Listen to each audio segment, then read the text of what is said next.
Tonight we are at the Chicken Deli. It's week 5 of season 12 of the League of Rock. In week 5, the bands are going to play on stage together for the first time. They've had 4 rehearsal sessions together. They're now officially a band in the real world. They have a name, they have a logo, and they're going to sweat together on stage. So this is the real thing for them. What's really interesting about tonight is that the bar is actually full, which it usually isn't. They've never had a crowd before. Usually they're just playing for each other. So I think a lot of people are really nervous, but I think that's going to make for some good music. So let's see what happens. Ladies and gentlemen, welcome to session 12 of the League of Rock in Toronto. We've got 6 bands running. The first one to come up is going to be the Cellar Dwellers.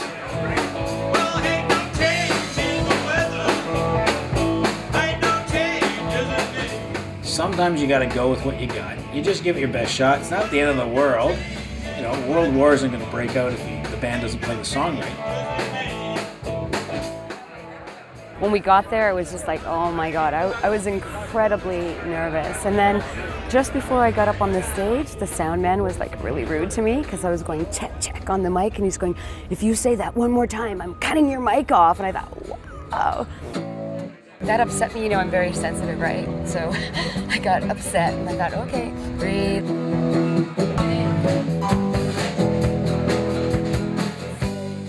I want to have that feeling of that I'm afraid to try something, but try it. I don't want to sit back and think, oh, I wish I tried that. I love that feeling of being scared out of my mind.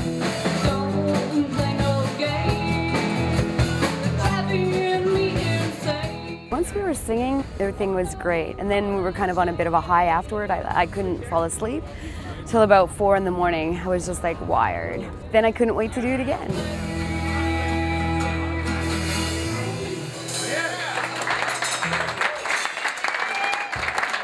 Give him a hand, please. No common ground. And I would walk 500 miles and I would walk 500 just to be that man who walked 1,000 miles too far down that shore. Playing live for the first time was really, really fun. It was pretty packed at the Chicken Deli, and I really didn't expect that. Almost felt like I was an actual professional musician, so it made me feel pretty good.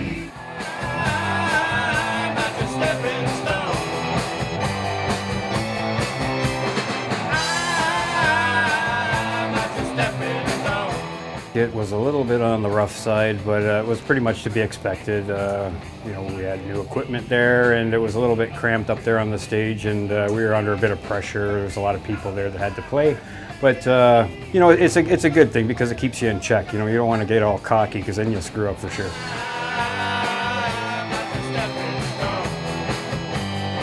Please put your hands together for not Decca Records, but Decca.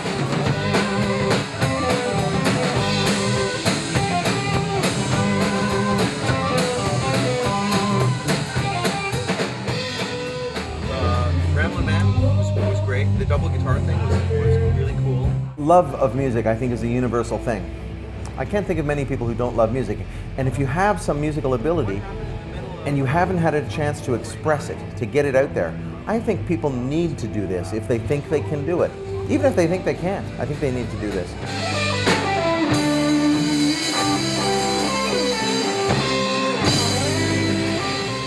Week 5 can be harrowing because it's the first midway workshop. Most of the bands have not been on a stage before, and the bands are essentially half cooked. This will give them a chance now to work on the big holes they found in their set. So week 5 is a wake-up call.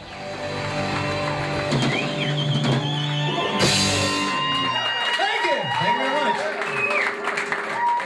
She says she loves me.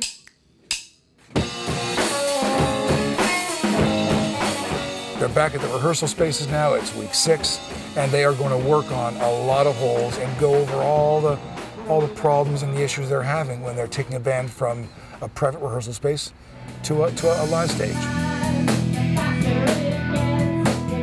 One of the coaches said we sounded better in Rehearsal Factory than we did at Chicken Deli, which is mind-boggling. So I thought coming here today, we tighten things up. We had trouble from the point where I do the cymbal smash, and then we wait, and then we go right into it. Hi, I'm Ivan Luxembourg, soon to be 55 years old, but with drumming I hope to regain my youth. During the day I'm the most hated person. I'm a lawyer. I sue people, I defend people. That's what I do during the day. Stressful job. Just take it from the breakdown. 1, 2, 3, 4. They bring me in to listen to the bands, to check out some of their songs, to give them some feedback. I listen to these musicians and they're having a great time, and really all they need to know is to listen more to each other and play roles instead of just play everything, and just to have fun doing it. It was just that moment. It was just at that point, right there. You know what we're talking about? On 4. 1, 2, 3. Well, sometimes. It's nervous to do anything that you haven't been doing for your whole life, that you're not used to. So I think it's a thing of gives you self-confidence and some sense of gratification and a challenge. So I think it's all great for them. No, you're getting it. No, it's working. Unfortunately, the drummer has the most responsibility in this whole band, right? You're the backbone, man.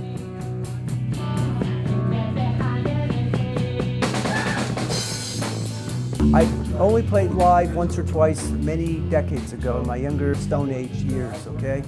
This is all new to me now, and I really feel like I want to get there. I know I can get there, but it's frustrating me now.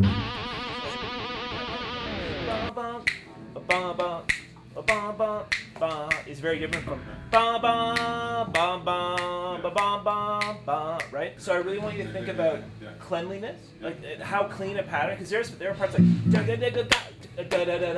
and if you're playing through all those stops and those silences, it's too much stew, right? It's got to be a lot cleaner. Lesson learned today, ladies and gentlemen, is if you don't get the part, don't play any more of the song, just get the part. Apparently we're doing a workshop at the Rock and Roll Heaven. Well, it ain't going to be Rock and Roll Heaven for me, because we're not there yet. We haven't reached heaven quite yet. So I'm frustrated. Yeah, I'm really frustrated. I'm almost scared to go next week to do the show, the workshop, because there's really people there. And my daughter says she's going to come with her boyfriend. Great. That's just great.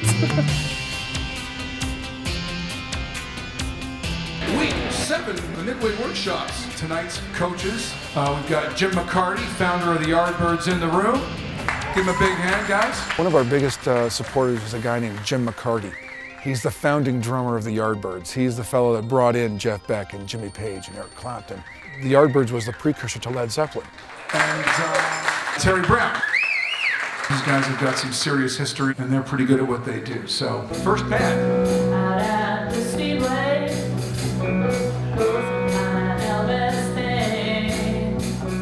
I work with a lot of new bands, and even the heavy hitters that I've worked with were new bands once.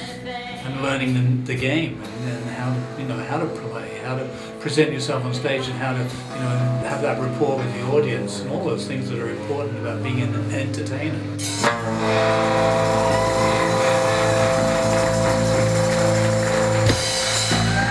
Thank you. I was a bit concerned about the cowbell. More cowbell? Well, you can play it all the way through, yeah, why not?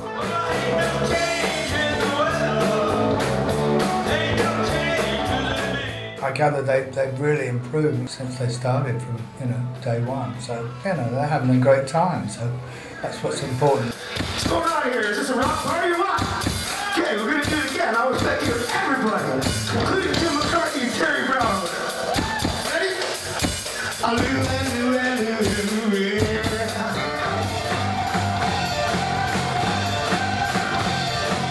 I've got, not much negative to say, really. It's, I think you should just, keep going and get better and better. Definitely the second tune I think you should dump, because it's like that had a lot of problems in it for me.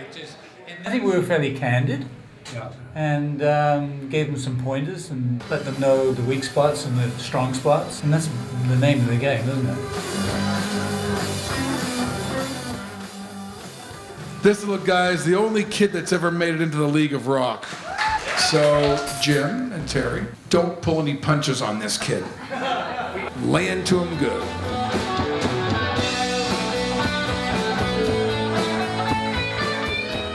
more encouragement, the better, really, you know. And it's all about being happy and getting fulfillment. Music is very powerful like that. It's a strong tool for happiness and direction in life.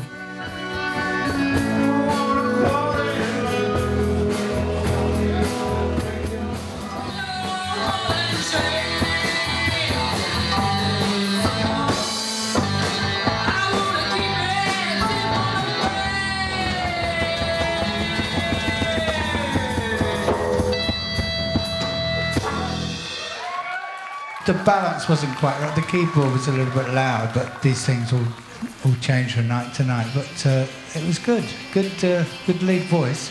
Excellent. Obviously, the bands have been working real hard. Thank them a lot for coming out. Give them a hand.